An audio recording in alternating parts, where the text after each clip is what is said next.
Маңғыстау облысы Ақтау қаласында 33-ші шағын ауданда номер 39 Хиуаз заманы үлгідегі салынған балабақша.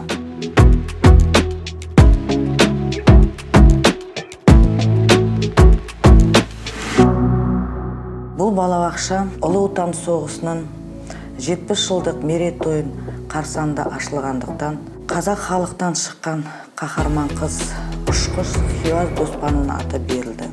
Балабақшада қазіргі таңда 320 бала тәрбиелеуде.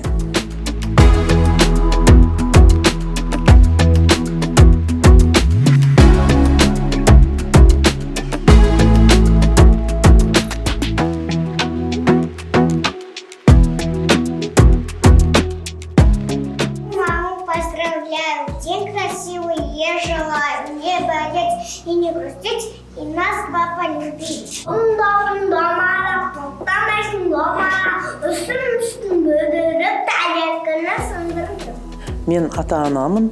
Хиуаз есімі берілген бөбекжайда менің 3 немерем, яғни қыздарым келеді.